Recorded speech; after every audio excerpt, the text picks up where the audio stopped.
अचिंत परमात्मा की यात्रा की वह अवस्था है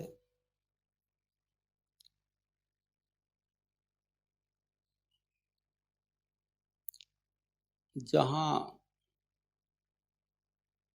कोई दूसरा नहीं बचता। तुम एकम एक हो जाते हो, दो के भेद सब समाप्त हो जाते हैं।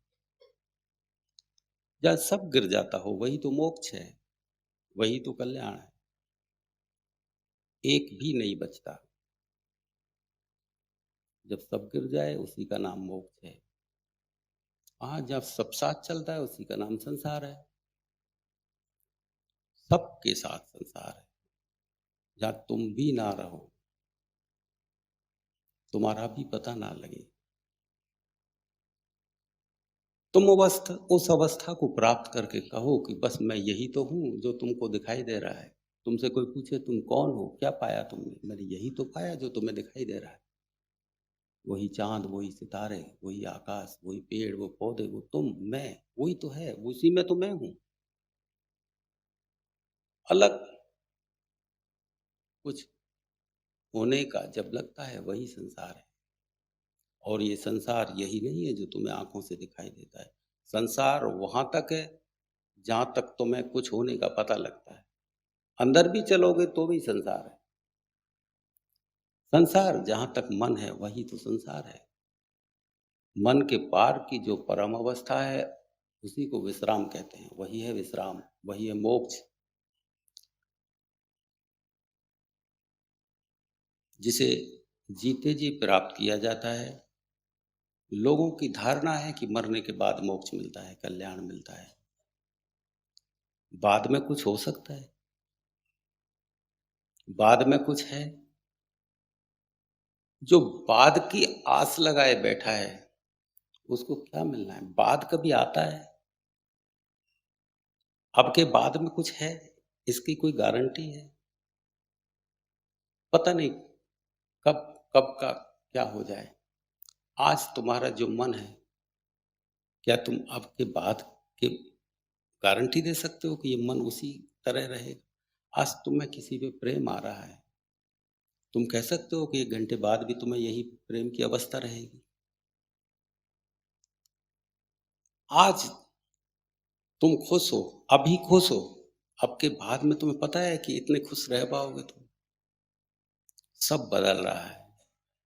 तो जो कहते हैं कि मरने के बाद में मोक्ष है, कल्याण है, ये बकवासबाजियां हैं। जिसने कुछ पाया है वो अब में ही पाया है। जिसने कुछ पाया है वो जीते जी पाया है। मरने के बाद का तुम्हें कुछ पता है? किसी ने कुछ कहा है आज तक? कैसे कैसे वैभवशाली लोग हुए हैं, इतिहास पढ़ के देखो। कैसे कैसे वैभवशाली हुए हैं जिन्होंने धरती पर साम्राज्य इकट्ठे कर लिए। पता उनका नहीं पाया। बता दे कौन जाता है? क्या पता लगा कहाँ गया? किसी ने चिट्ठी पत्री लिखी तुम्हें? किसी का टेलीफोन मोबाइल आया तुम्हारे पास? कहाँ गया? गया जो गया। अरे पता तो जीते जी लगता है। जीते जी पता लगना चाहिए। क्या आनंद है, क्या भक्ति है, क्या प्रेम है, क्या रस है, क्या सच्चिदानंद है, क्या परमात्मा है, क्या परम है, क्या है? किताबों में पढ़ के अनुभव नहीं होते, अवस्थाओं में जीना पड़ता है। अवस्थाओं में जैसे जियोगे तो पता लगता है। तुम कह भी नहीं पाओगे कि ये क्या है। तुमको गुरु को बताना पड़ेगा कि आज मुझे ऐसा हुआ, तो वो प्रसन्न होगा। वो भी कुछ नहीं कहेगा, आशीर्वाद दे देगा, बस ठीक है चलो, ठीक चल रहा है, सही है। अवस्थाएं जब आती हैं तो उन अवस्थाओं के नामकरण करे हैं महात्माओं ने, लोगों को समझाने के लिए। स्वर्ग है, वैकुंठ है, ब्रह्म है, पार ब्रह्म है। तुम साधना में चलोगे तो क्या वो रेलवे स्टेशनों की तरह बोर्ड पर लिखा मिलेगा तुम्हें कि ये स्वर्ग आ गया, कि ये वैकुंठ आ गया, ये देवलोक आ गया, कि ये नरक आ गया, कि ये मतलब जो है ब्रह्म आ गया, पार ब्रह्म आ गया? तुम्हें बोर्ड तक ही मिलेंगे वहाँ, जिसको पढ़ के तुम्हारी गाड़ी को तुम रोक दोगे कि भाई गाड़ी से उतर जाते हैं, अब थोड़ा-सा स्वर्ग में आनंद ले लेते, फिर ट्रेन में बैठ जाएँगे, फिर वैकुंठ में चले जाएँगे, फिर मतलब जो है ब्रह्म में चले जाएँगे, फिर प्रारब्ध में चले जाएँगे, फिर इससे ऊपर चले जाएँगे, फिर इससे ऊपर चले जाएँगे। ट्रेन है तुम्हारी, तुम रुकोगे, पढ़ोगे बोर्ड, उतर जाओगे। ये तो जिसने जैसा जाना, उसने वैसे नाम लिख दिए शास्त्रों में। तुम चलते हो साधनाओं में, तुम्हें कुछ ऐसा लिखा हुआ मिलता है वहाँ। लेकिन तुम तो शास्त्रों के ही चिपके हुए रह जाते हो कि शास्त्र में ये लिखा है। अरे शास्त्र में जो लिखा है ना, वो मूर्खों को समझाने के लिए लिखा है, किसी ज्ञानी के लिए नहीं लिखा है। शास्त्र किसी ज्ञानी के लिए नहीं लिखे गए हैं। ज्ञानी को शास्त्रों की जरूरत क्या है?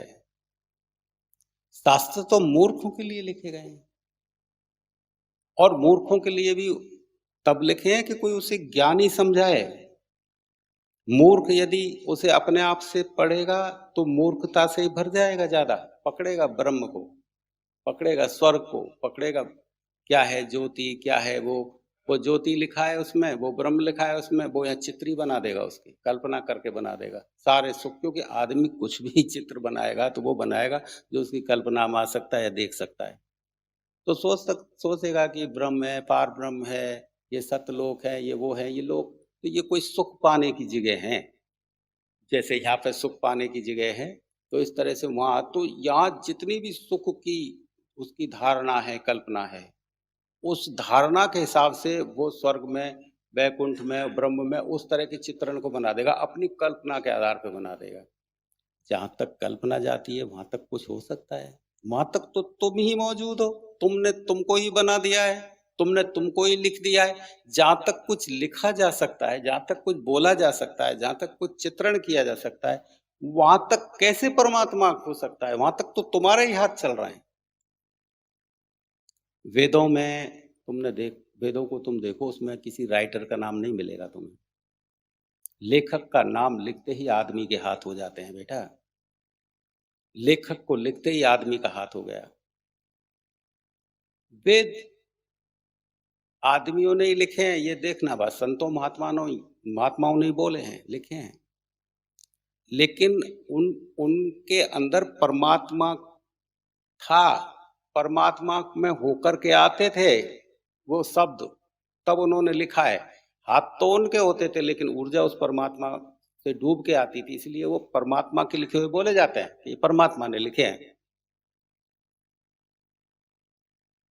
तो वो उसमें किसी राइटर का नाम है, तो बहुत सारे महात्माओं के अनुभव हैं, बहुत सारे महात्माओं ने जो अनुभव किए अंतर्बोध को, उन्होंने शब्दों में बांधा है।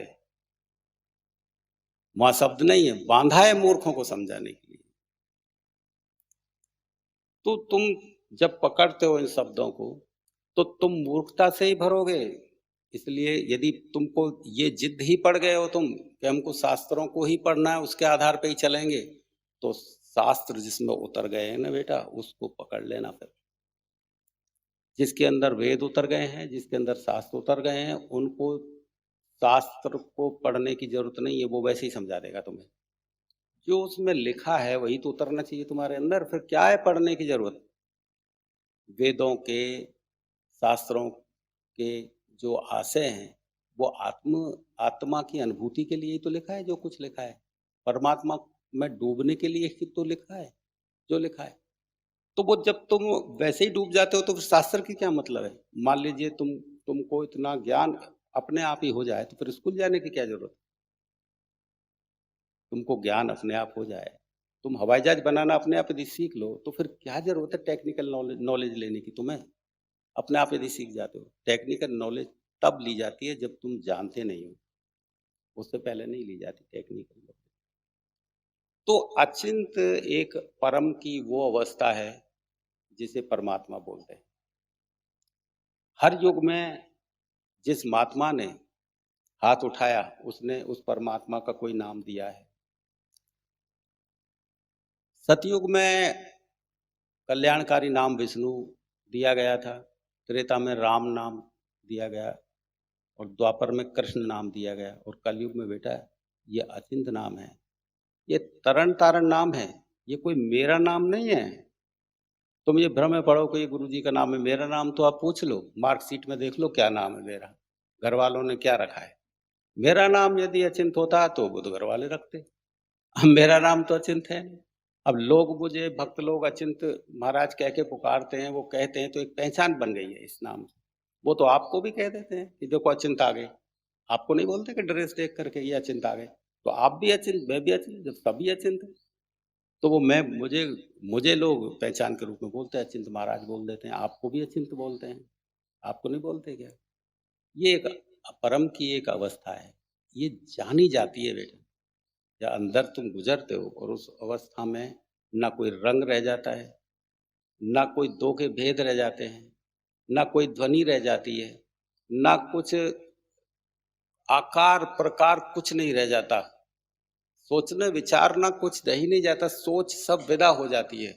सब एक हो जाए, उसी का नाम है अचिंत। वहाँ कहा नहीं जा सकता, ना कोई रंग है। रंग जब तक दिखाई देता है, जब तक तुम्हारा मन है, जब तक तुम्हें आकृतियाँ दिखाई देती हैं, तब तक वो मन का ही एक विस्तार है। तुम्हें कोई ध्वनि सुनाई देती है, तब भी वो मन का ही विस्तार है। ब्रह्म ध्वनि वगैरह जो है ना, ये तुम कहते हो कि घंटा, शंख सुनाई दिए, ब्रह्म, ये सब विस्तार है, रास्ते का एक वो है। जिस घड़ी तुम पहुँचोगे अचिंत अवस्था में, कहोगे वो दुनिया भी विदा हो गई। ना ध्वनि रह गई, ना कोई रूप रह गया, ना कोई रंग रह गया। कुछ शेष ना रहे, तुम भी ना रहो, वही है अचिंत। वही अवस्था है अचिंत। समाधि के पार निकल जाती है ये अवस्था। तो तुम जब देखोगे, चलोगे, जियोगे, तभी जाना जा सकता है। सुन के तो एक विश्वास पैदा होता है। जब तुम सुनते हो तो ऐसा विश्वास लगता है कि इस जगत से अलग हटके कुछ और है। एक जगत ये है जिसे तुम देखते हो, एक जगत और है जो अंदर है। ये जगत इस मन से जाना जाता है, इन आंखों से देखा जाता है, इन कानों से सुना जाता है। इस जगत को, इसकी एक मर्यादा है। कान, आंख, नाक, मन, बुद्धि, चित्त, इस इन मर्यादाओं में होकर के चलता है ये जगत। ये ना हो तो तुम कुछ नहीं कर सकते। एक जगत अंदर का जो है ना, उस जगत को देखने के लिए कोई दूसरी आंख है, ये आंख नहीं। उस जगत की वाणी सुनने के लिए कोई दूसरे कान है, ये कान नहीं। उस जगत की खुशबू लेने के लिए ये नाक काम नहीं आती, वो कोई दूसरी नाक है। और जब तुम देखते हो कि ये आंख, ये कान, ये नाक, यही पर्याप्त है, ये नहीं, अंदर का और है। जब वो खुलेगा, उस चेतना में सब लगा हुआ है। कान भी है, आँख भी, उसी चेतना में लगा हुआ है, सारा लगा है उसमें। कोई बकाया नहीं रहता उस चेतना में, सब लगा है। थोड़ा जगह पे खुदाई हो गई, तो खजाना निकल जाता है। और जगह पे खुदाई नहीं की ना बेटा, तो पूरे जीवन भी खोदते रहे ना, तो कुछ नहीं मिलेगा। जहाँ प्रयासों से मिलता हो, उसे संसार कहते हैं।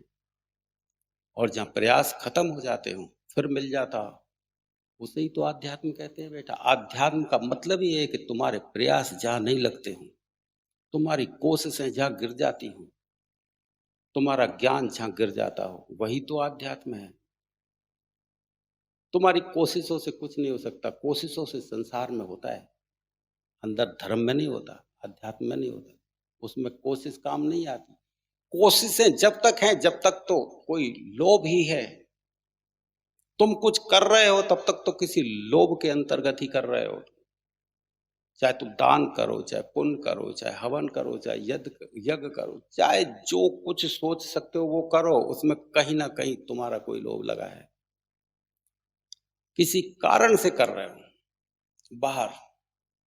और जब तुम अंदर प्रवेश भी इसी तरह करते हो, किसी कारण से, किसी प्रयास से, किसी जोर से करते हो, तो वो जोर वहां काम नहीं आते। आदमी के हाथ वहां चलते ही नहीं है ना। आदमी का तो कुछ भी नहीं चलता वहां। वहां तो सब कुछ छोड़ना पड़ता है। जहां सब छूटता हो, तुम्हारी मेहनत सब बर्बाद हो जाती हो, तुम्हारा किया धरा सब का कि कुछ नहीं कर सकता, मेरी बुद्धि जवाब दे गई, वहीं से प्रार्थना चालू होती है। उसी के लिए भगवान से डोर बंधना कहता है कि मेरी तो एक डोर बंध गई। जब तुम अचानक से तुम किसी भय में पड़ते हो, फिर तुम प्रयास नहीं करते, अचानक से डोर तब बनती है भगवान में जब तुम रह जाते हो हक्का-बक्का कि अब तुम्हें कुछ नहीं कर सकता प्रभु, तू सँभाल। उसे कहते हैं प्रार्थना, उसे कहते हैं भगवान से डोर लग जाना कि अब मैं क्या करूँ? उस समय भगवान याद आता है। तो जब तक प्रयास तुम्हारे जारी हैं, जब तक तुम्हारी कोशिशें जारी हैं, जब तक तो तुम्हारे हाथ चल रहे हैं। जब तुम करते, करते, करते, करते थक गए कि कुछ नहीं, उस समय वो जो प्रार्थना होगी ना, वो निःशब्द की प्रार्थना होगी बेटा, उसमें शब्द नहीं होंगे बिल्कुल भी। शब्द तो आदमी के ही हाथ, आदमी की वाणी, आदमी की बुद्धि से लिखे जाते हैं, बनाए जाते हैं। यदि शब्दों से प्रार्थना हो गई तो फिर तो आदमी ही चल रहा है। उस समय तुम देखना, कोई शब्द नहीं निकलेंगे और आँसू निकल जाएँगे उस प्रार्थना में। कहोगे ये क्या हो गया? मैंने तो कुछ माँगा भी नहीं, मैंने तो कुछ कहा भी नहीं। ये आँसू किसके लिए बह रहे हैं? किसके लिए झरझर आँसू बहे चले जाते हैं? अकारण, बेवजह। मैं इसे प्रार्थना कहता हूँ, अब लग गई भगवान से डोर। अब बंध गए तुम भगवान की डोर में। अब वो खींचे तो खींचते चले जाना। अपना जोर मत लगाना, खींचे तो खींचते चले जाना। विरोध होता हो तो हो लेने देना।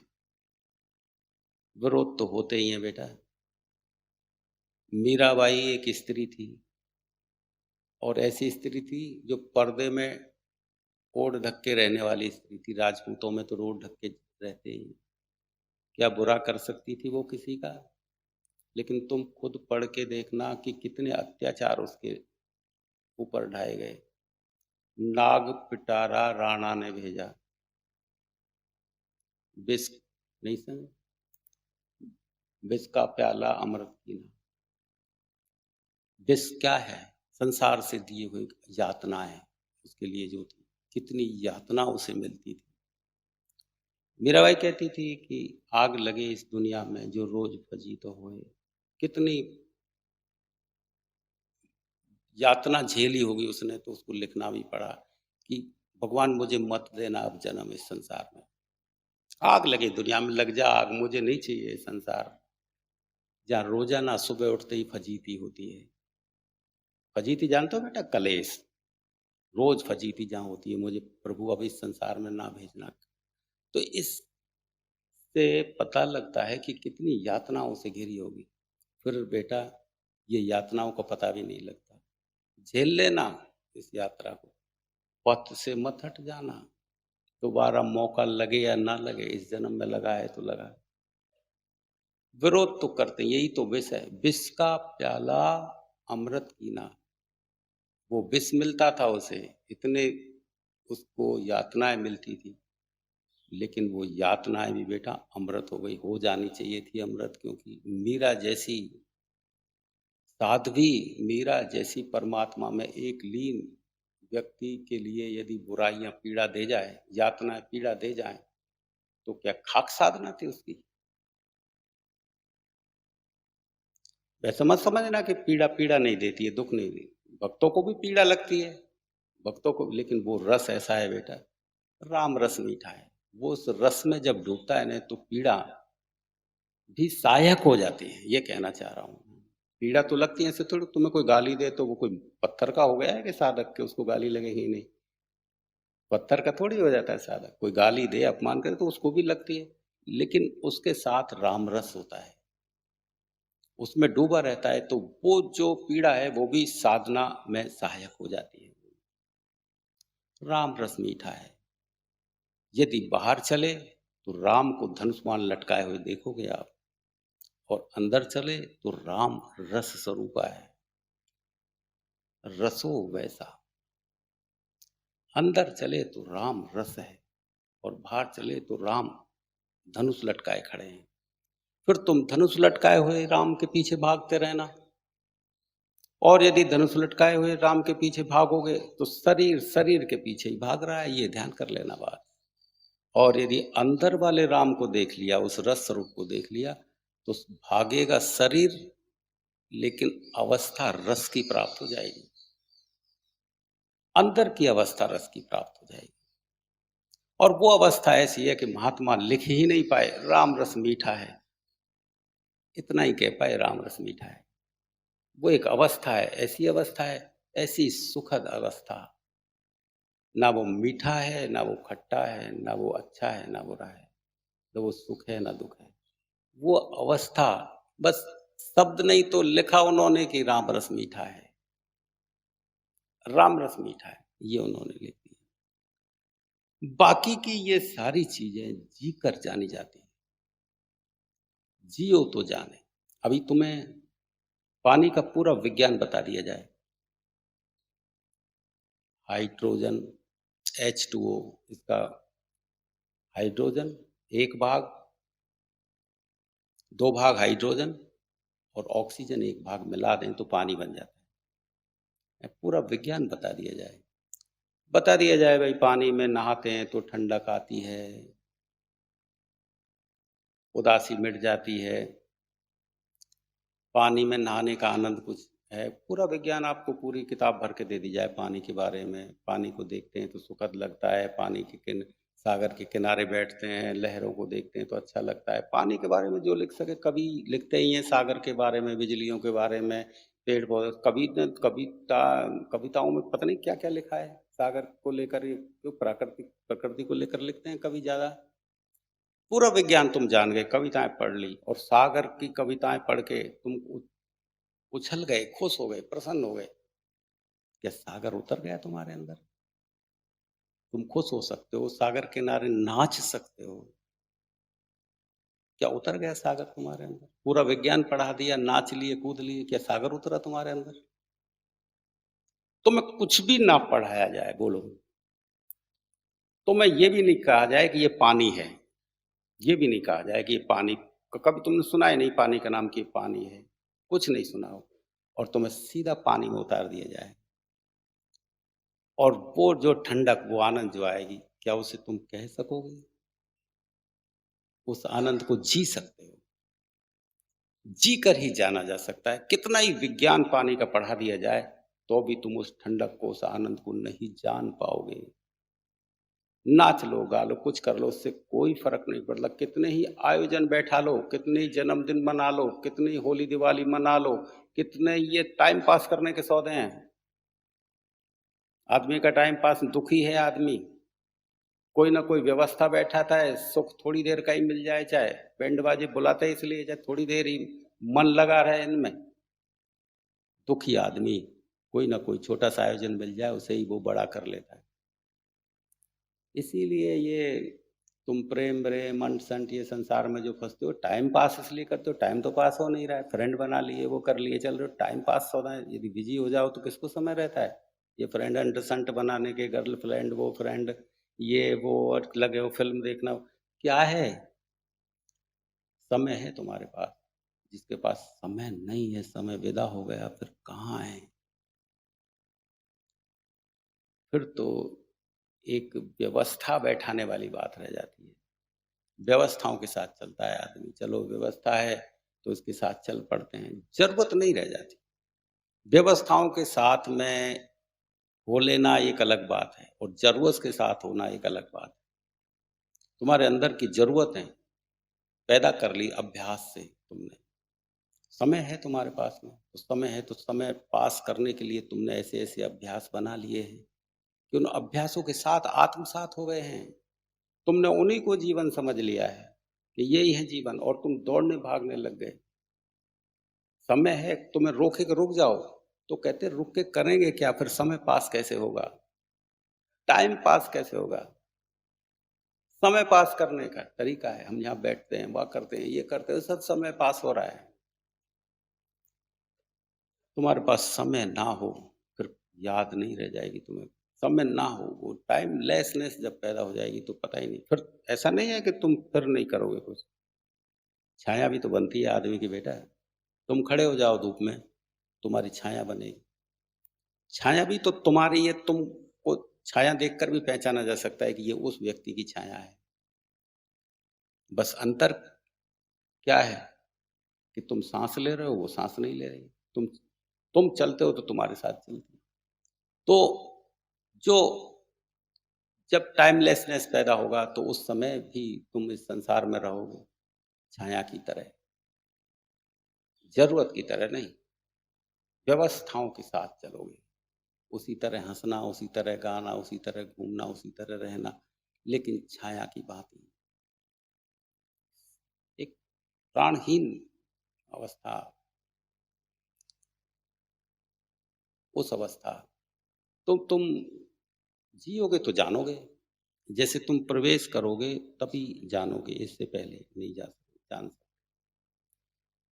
ये अच्छा और बुरा समय, अच्छी और बुरी स्थितियां, ये हमेशा रहती हैं बेटा। ना कभी इस धरती पे सतयुग आया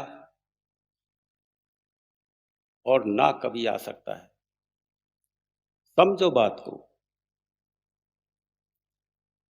जो कहते हैं कि सतयुग आएगा, इसका मतलब कुछ और है। वो उन लोगों को देख के कहते हैं जो आत्मा में जी रहे हैं कि इनकी संख्या ज्यादा हो जाएगी, उनको देख के कहते हैं। जब धरती इस ज्ञान से विलुप्त हो जाती है, बैलेंस बिगड़ जाता है। तुम चाहे सतयुग की घटनाओं को देखो, चाहे द्वापर की को देखो, चाहे त्रेता की कि कलयुग की, हर युग में तुम्हें अच्छा और बुरा पाया जाएगा।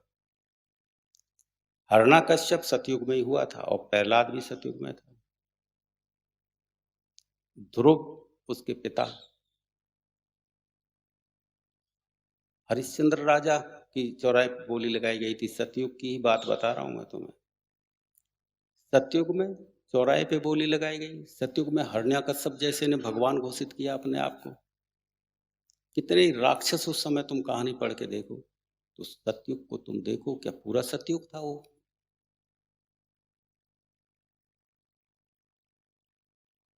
सत्य और असत्य दोनों साथ रहते हैं हमेशा। कभी ऐसा हो ही नहीं सकता कि सत्य ही सत्य मौजूद हो।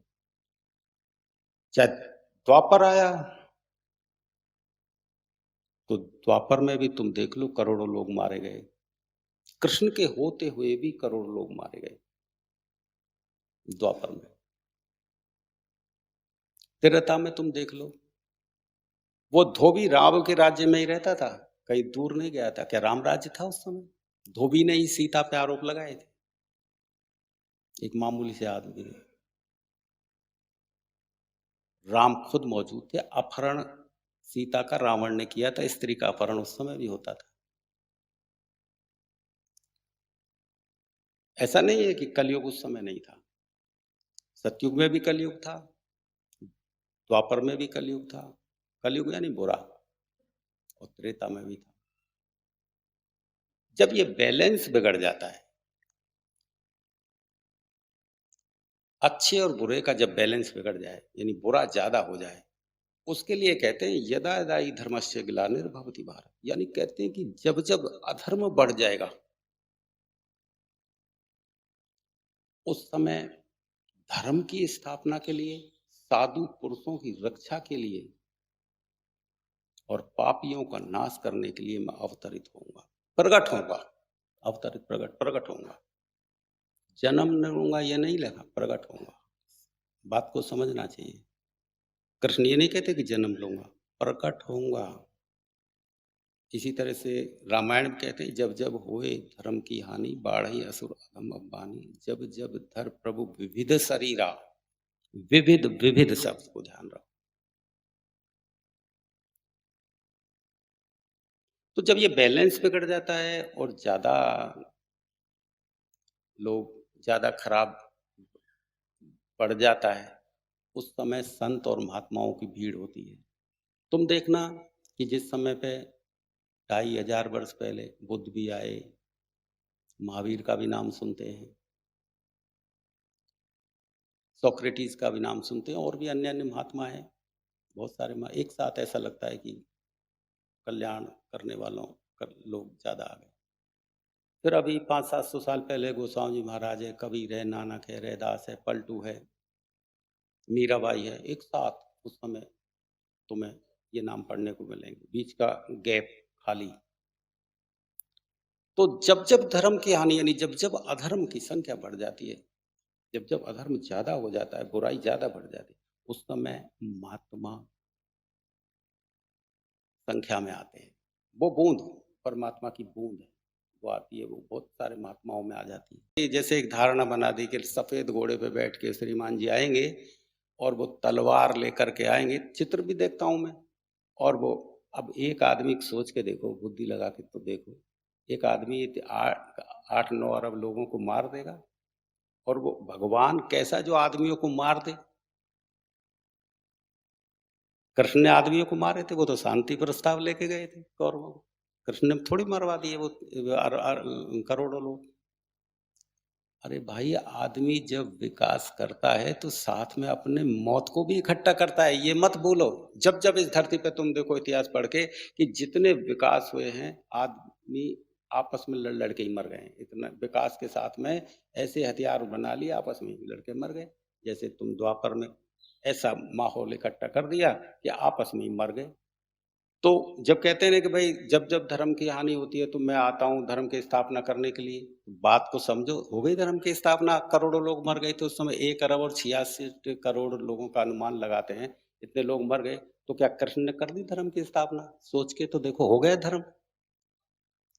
जो औरतें विधवा हो गई थी वो तो और भी ज़्यादा अधर्म हो गया। वो कितना मामला खराब हो गया बोलो, वो नहीं मरते तो ज़्यादा धर्म था। करोड़ों लोग मरने के बाद वो विधवा हो गई औरतें।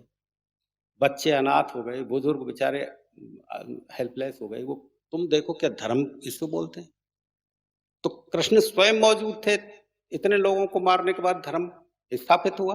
फिर तुम ये कैसे सोच सकते हो कि ये कल की आएगा और धर्म की स्थापना कर देगा? आदमी को भगवान मारने के लिए आते हैं, मारने से लोगों को धर्म स्थापित हो जाएगा। और तुम सोचो तो सही, यदि वो मार नहीं पाए ना, तो फिर तो सभी पापी हैं, सभी अधर्मी हैं। तुम खुद को जाँच करके देख लेना, मन में तुम्हारे उठता है, कभी अच्छा उठा है तुम्हारे मन में? छीनने की, झपटने की, धोखा देने की, मार-काट करने की तुम्हारे अंदर उठती रहती है, वो तो पुलिस का डर है, समाज का डर है, इसलिए तुम कर नहीं पाते हो। समाज में इज़्ज़त खराब नहीं हो जाए, सब पापी हो। फिर तो कल्कि को सबको मारना पड़ेगा। और सभी मर गए तो धर्म स्थाप वो फिर जन्म लेंगे। वो मर एक पापी मरता है तो दूसरा जन्म पापी के रूप में ही तो लेगा वो। अधर्मी मरेगा तो जन्म उसका अधर्मी के रूप में ही तो होगा। पुण्यात्मा मरेगी तो पुण्यात्मा के रूप में जन्म होगी। मान लो वो सबको मार भी दे तो अगला जन्म तो मिलेगा, आत्मा तो मरती नहीं है, तो फिर भी पापी पैदा होंगे वो तो। फिर धर्म की स्थापना कहाँ हुई? इसका ऐसा अर्थ नहीं है बेटा गीता में कि भाई मैं जब-जब अधर्म बढ़ेगा, धर्म की स्थापना के लिए मैं आऊँगा और फिर मतलब जो पापियों का नाश करूँगा, साधु पुरुषों की रक्षा करूँगा और प्रकट होऊँगा। प्रकट का मतलब ये है कि परमात्मा आदमी के अंदर ही प्रकट हो सकता है। आदमी के अंदर प्रकट हो सकता है और जब वो प्रकट होता है, उसमें जो अहंकार दाँव पे लगता है, अहंकार जो मरता है, मैं उसे नाश करना बोलता हूँ। वो जब नाश हो गया तब धर्म की स्थापना होती है। आदमी को मारने से धर्म की स्थापना कभी नहीं होगी। और ये तुम देख लो, खुद देखो द्वापर में कृष्ण ने जो है शांति प्रस्ताव लेके गए थे वो तो। इतने लोग मरे, धर्म बना नहीं। राम के समय में इतने लोग मरे, क्या धर्म की स्थापना हो गई? इतने लोगों को मरने के बाद में उसी गाँव के धोबी ने सीता पे आरोप लगा दिए, धर्म बना? कहाँ बना धर्म? सीता को वनवास हुआ, स्त्री को, गर्भवती औरत को वनवास हो गया। कहाँ धर्म की स्थापना हुई? तो इसी तरह कल्कि की धारणा ये लोग जो बना रहे हैं, शास्त्रों में लिखा है। शास्त्र में लिखा है किस भाव से, किस महात्मा ने क्या लिखा है, उसको समझने के लिए उतनी ऊँचाई पर जीना पड़ेगा। उतनी ऊँचाई पे जाकर के देखना पड़ेगा तो समझ में आएँगे। लेकिन ये बुद्धिहीन क्या किया जा सकता है कि कल्कि आएँगे, सफ़ेद घोड़े पे आएँगे, तलवार हाथ में होगी। अब बोलो, मतलब भगवान आएगा, आदमियों को मारने के लिए आएगा। वो हत्यारा है या भगवान है? धर्म की स्थापना है, ये बाहर नहीं है। जब तक व्यक्ति बाहर से जुड़ा है, अधर्मी ही रहेगा। तुम कितना ही दान कर लो, कितना ही पुण्य कर लो, कितनी ही दूसरों की मदद कर लो, अधर्म में होकर ही तुम्हारा दान है, अधर्म में होकर ही तुम्हारा पुण्य है। चाहे तुम तीर्थ की यात्रा करो, चाहे भजन करो, कुछ भी करो, वो अधर्म में होकर ही तुम कुछ भी कर सकते हो। अंधा आदमी भी चल लेता है बेटा, ये मत भूलो। अंधा आदमी भी नोट संभाल लेता है, अंधा आदमी भी तीर्थ यात्रा कर सकता है, अंधा आदमी भी दान धर्म कर सकता है, आँखों की कोई ज़रूरत नहीं है। तो तुम जो भी करते हो बेटा, अधर्म में होके ही करते हो, इसलिए सभी अधर्मीय असली धर्म की स्थापना तब है जब अंदर प्रवेश कर जाते हो। उस आत्म तत्व को जब जान लेते हो तो तुम धर्मी होते हो, तब होती है धर्म की स्थापना। तो कृष्ण जब कहते हैं कि मैं प्रकट होऊँगा, तो उनका मैं बहुवचन वाला मैं है बेटा। उनका मैं समस्त महात्माओं के लिए कहा गया मैं है। जितने भी महात्मा आएँगे, वो लोगों को बदलने का काम करेंगे, उनको अंतर प्रवेश करवा देंगे और फट से जैसे ही वो अहंकार मरेगा, उसी को आदमी की मृत्यु बोलते हैं। मारने के लिए आएँगे यानी अहंकार को मारने के लिए आएँगे, आदमी को मारने के लिए कृष्ण ने अहंकार मारा था, आदमी नहीं मारे थे। आदमी तो वो खुद ही मरने के लिए तैयार है। आज तुम देखो, सभी देशों के पास परमाणु हथियार हैं, रासायनिक हथियार हैं, बम मौजूद हैं। ये कोई शांति करवाने की चीजें हैं क्या? आदमी को मारने की चीजें? आदमी को तो यही मारने के लिए बहुत है। कल्कि को आने की परेशान होने की क्या जरूरत है? कृष्ण को परेशान होने की क्या जरूरत है? ये खुद ही ने अपना सामान मौत का बना लिया है। राष्ट्राध्यक्षों ने, सभी देशों के राष्ट्राध्यक्षों ने इतने सारे हथियार बना, अकेले अमेरिका के पास इतनी पावर है कि इस धरती को 300 बार नष्ट कर दे। क्या जरूरत है कल्कि के आने की? थोड़ा इंतजार करो। अरे ज़्यादा इंतज़ार करने की ज़रूरत नहीं है बेटा, थोड़ा बहुत कुछ वर्षों के लिए तो इंतज़ार करो, बिना कल्कि के ये नाश हो जाना है, चूर-मूर हो जाना है, यही कर देंगे। अवतार लेने की ज़रूरत है आदमी को मारने के लिए, खुद सोचो बेटा, मैं बिना शास्त्र के बोल रहा हूँ बेटा, लेकिन तुम्हारे अंदर भी कोई शास्त्र है जो मेरी बात को ही मंजूरी देगा कि यही सही बात है। अब तुम शास्त्र भी पढ़ लोगे ना, तो भी तुम्हारी आत्मा नहीं मानेगी कि ये वो चीज़ नहीं है, असली चीज़ ये है। यही मार देंगे, इतने सारे लोग हैं और हमेशा कभी भी तुम मनुष्य जाति को तुम देखो, किसी भी युग में देखो, जब भी वो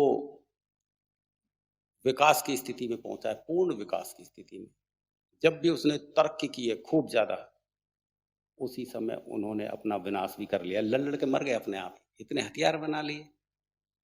ज्यादा तुम नहीं जाते इतिहास में, द्वापर तक तो जा ही सकते हो। कौरव और पांडव, उस समय कितना विकास था। रथ ऊपर उड़ जाता था, उसमें आकाश में उड़ के युद्ध कर सकते थे, एक ही बाण लाखों लोगों को मार सकता था। तो इसी आधार पर सोचो कि उस समय विज्ञान ने कितनी तरक्की कर ली होगी, थोड़ा आधार लेकर सोच लो, ज्यादा तुम नहीं जानते तो। इतनी तरक्की करने के बाद में 1 अरब और 66 करोड़ लोग मर गए, ये तो तरक्की बोलते हैं ऐसे? मरने मारने का नाम तरक्की है? जो जीवन देता हो उसका नाम है तरक्की, जीवन विकसित होता हो उसका नाम है तरक्की करना, उसका नाम है विकास। जब जीवन नष्ट होने के लिए विकास करता हो, वो काहे का विकास है? वो तरक्की है कोई? तुम कितना ही तरक्की कर लो, ये देश विदेश में जितने लोग तरक्की कर रहे हैं, ये बना लिया, कंप्यूटर बना लिया, ये चंद्र ग्रह पे पहुंच गए, मंगल ग्रह पे पहुंच गए और रोबोट बना लिए, तरक्की है कोई ये? आदमी ने अपने ही नष्ट होने का भी बराबर प्रयास किया है, वो भी विकास, नष्ट होने का। और एक दिन ये मर जाने, थोड़े दिन ठहरो, ज्यादा मैं तो मुंह से कुछ बोलता नहीं हूँ, क्योंकि मैं वो गलती तो करने वाला हूँ नहीं जो और अगले पिछले महात्माओं ने की थी। हजारों वर्षों से जो महात्माओं से गलती हो गई थी, गलती क्या, उनसे प्रेम में कुछ हो गया, तो मैं वो गलती तो करूंगा नहीं।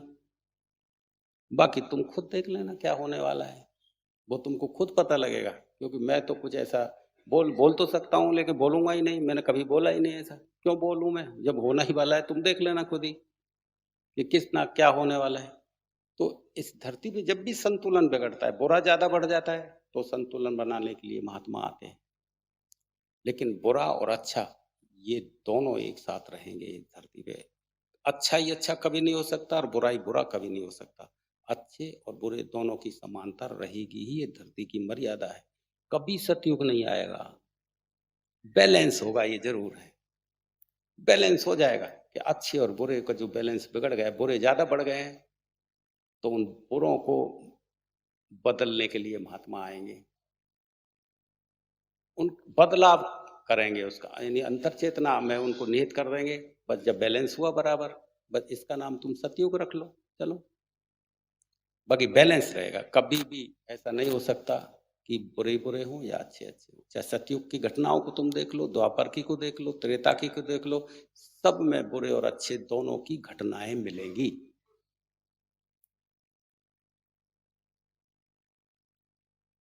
आप लोग यहाँ आए हो, मैं पूरी कोशिश करके तुम्हें वो चीज़ बता रहा हूँ कि आप भटको नहीं। क्योंकि ये मन जब संसार में रहता है तो संसारी हो जाता है।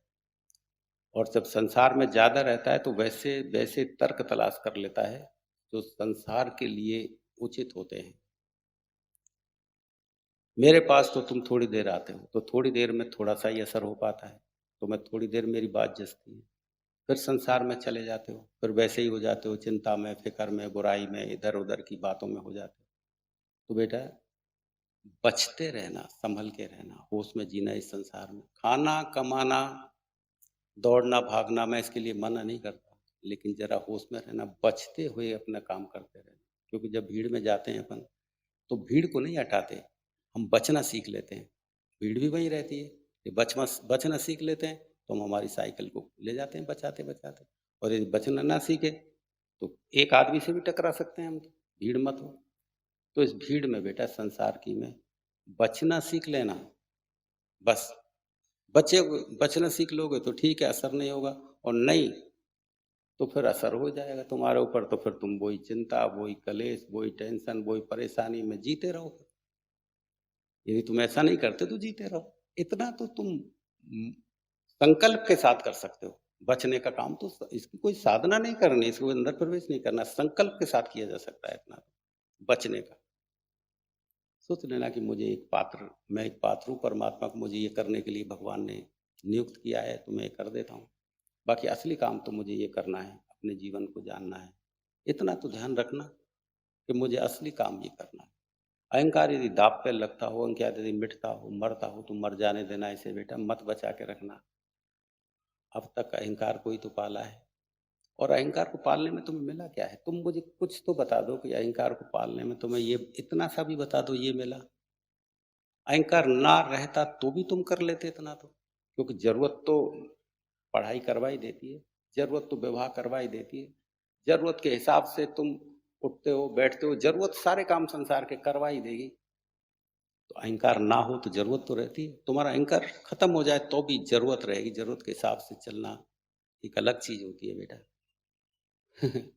और अहंकार में रह के इच्छाओं के हिसाब से चलना एक, चलते तो सभी हैं बेटा, लेकिन चलने का ढंग अलग होता है बेटा। कोई सँभल के चलता है, कोई लापरवाही से चले, फ़र्क होता है।